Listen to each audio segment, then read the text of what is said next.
Serum. Ano siya? Watery na...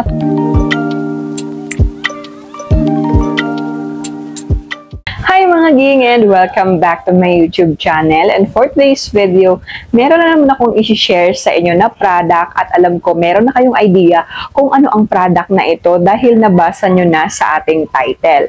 Pero sa mga baguhan pa lang dito sa aking YouTube channel, ako nga pala ang inyong Ate Tin at gumagawa ako ng mga product review dito. At kung gusto mo ng mga ganitong video, mag-subscribe ka na at isama mo na rin yung bell icon. Bago po tayo mag-start sa ating video, kung meron po tayo mga bagong product or skincare na gagamitin, is ugaliin po natin ang mag-patch test at i-check po natin kung FDA po yung ating ginagamit na product.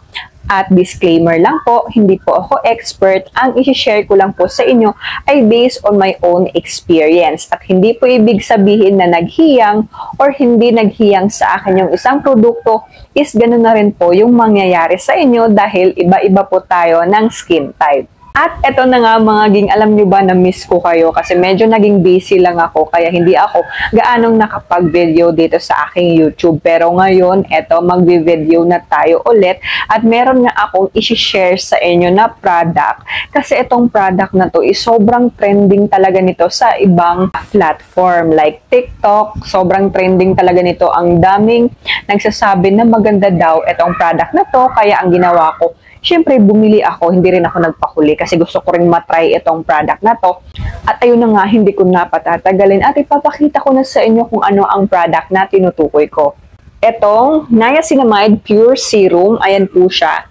Sobrang laki po niya, 'di ba? Sobrang trending po nito dahil nakakaputi daw siya, nakakalighten daw siya ng mga dark areas. Yun yung mga sinasabi ng mga nakagamit nito at yun din yung kiniklaim nitong product na Niacinamide Pure Serum. So ngayon, dito muna tayo sa kanyang packaging. Ganyan lang po. Sobrang simple lang po yung kanyang packaging.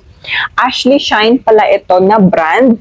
Then dito naman sa kanyang harapan nakalagay lang na Niacinamide Pure Serum 2-in-1 face and body whitening and hydrating for all skin type.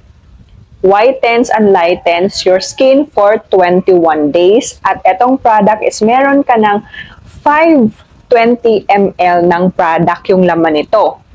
At dito naman sa kanyang likuran, babasahin ko lang sa inyo yung kanyang product description. So nakalagay dito, it has double enrichment effect with sodium hyaluronate and niacinamide that can powerfully soothe and moisturize skin. It quickly moisturizes and whitens your face and body due to its intense hydrating and nourishing effect. It also helps recover dry skin to elastic, tight, and soft state. It helps restore the protective skin barrier and fade out wrinkle of the face and body. So yun yung kanyang ni-claim na nagagawa daw nitong Niacinamide Pure Serum sa ating balat. So ito naman yung kanyang direction for use. After throughout cleaning the skin, take out appropriate amount pure serum and gently massage all over your face and neck, body until absorbent. So, ayun lang. Pagkatapos mong mag-half bath or maligo, maglagay ka lang nito sa katawan mo or kung saan mo siya desire na ilagay sa face mo ba, dito mo ba, habang magluluto, parang gawin mo siyang lotion, ganun. So, depende po sa inyo kung saan nyo siya gagamitin. At syempre, andito na rin nakalagay yung kanyang ingredients pero hindi natin isa-isahin kasi nga sobrang dami niya. So, meron nga itong niacinamide, meron din siyang hyaluronic, meron din siyang glycerin, castor oil. Yun lang yung mga ingredients na medyo familiar ako. Yung iba, hindi na ako familiar sa iba niyang ingredients.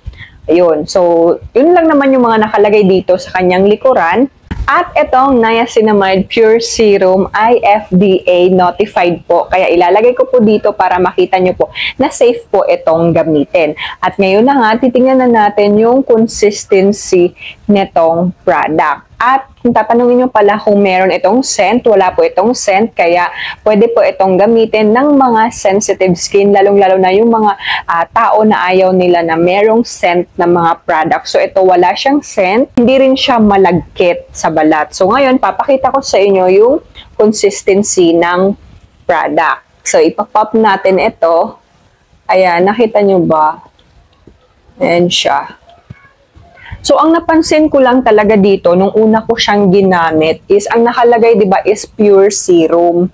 Pero, ano siya, watery, napaka-watery ng product na to. At meron din naman ako mga nagamit na mga serum, pero hindi naman siya ganito ka-watery. Tapos nagtaka ako kasi nga, pure serum yung in-indicate nila, pero bakit sobrang watery, di ba? Tapos, sa presyo pa niya na mabibili nyo lang sa nasa 300 plus ata siya, hindi ko lang sure. Lalagay ko na lang din sa screen kung magkano yung pinaka presyo nitong niacinamide pure serum.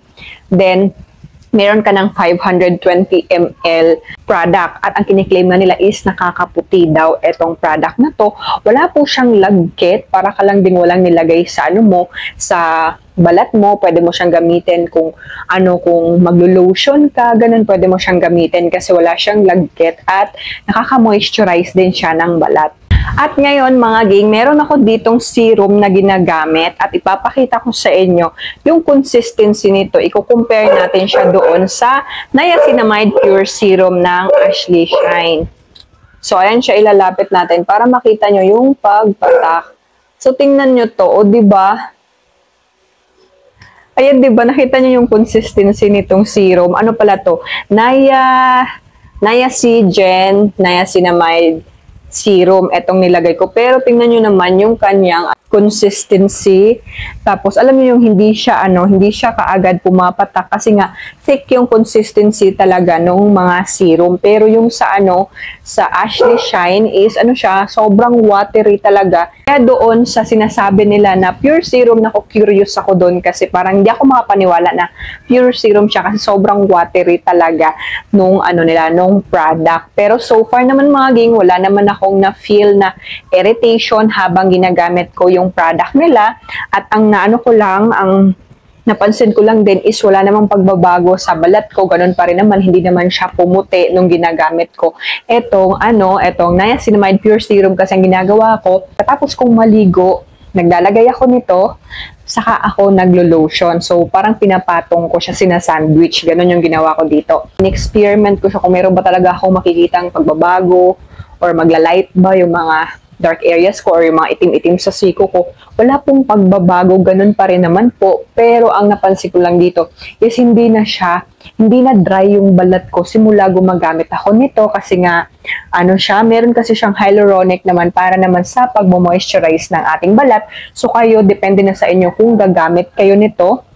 Pero kung tatanungin nyo ako kung maire-recommend ko siya sa inyo, okay lang naman. Pero kung gusto nyo na pumuti, hindi itong product na to ang pwede sa inyo. Kung gusto nyo lang na ma-moisturize, dahil dry skin ka, so pwede ito pang moisturize ng balat nyo. Pero kung gusto nyo talagang magpaputi, hindi perfect itong niacinamide pure serum kasi sa akin hindi siya nag-effect, hindi nag-lighten yung balat ko. Siyempre sasabihin ko din talaga sa inyo yung totoo kasi ayoko naman na, alam nyo yun, magsayang lang kayo ng pera, gusto nyong pumuti, pero sinabi ko na pumuti ako dito kahit hindi naman, kahit wala naman akong effect na nakikita. Siyempre isi-share ko sa inyo para may idea kayo sa isang produkto kasi yun nga yung goal ko dito sa channel ko na meron akong mga gagamitin na product, tapos isi-share ko sa inyo kung ano yung na-experience ko para din naman kung merong naghahanap ng mga review sa product na yun is meron na silang idea bago sila bumili. So ayun ang masasabi ko lang, kung magpapaputi kayo, hindi etong product na to ang para sa inyo. At kung tatanungin nyo ako mga ging kung ginagamit ko pa etong niacinamide pure serum, oo, ginagamit ko pa rin siya pang moisturize na lang ng balat ko kasi nagda-dry talaga yung balat ko at ang nangyari ngayon dito sa kamay ko is nagsusugat siya sa sobrang dry siguro kasi palagi siyang nababasa, palagi siyang exposed sa sabon, ganun kaya siya nagsusugat. Kaya ang ginagawa ko, naglalagay ako nito para ma-moisturize yung kamay ko, yung skin ko, yung balat ko. Kaya ayan, hindi na siya dry. Ayan, di ba? Makita nyo medyo siya, glowing na yung balat ko. Kaya ito yung ginagamit ko na pang moisturize. Pero ayun na nga, uulitin ko na naman kung pampapaputi ang gusto nyo, hindi talaga to perfect yung niacinamide pure serum kasi hindi siya nakakaputi. So ayun lang gang ang video natin ngayon. At kung meron pa kayong mga product na gustong ipa-review sa atin is mag-comment lang kayo at gagawan kaagad yan natin ng review At mag-comment lang din kayo kung nakatry na kayong gumamit netong Niacinamide Pure Serum at kung ano yung na-experience nyo habang ginagamit nyo itong product na to. So, ayun lang. Maraming salamat sa pagsama. Bye-bye!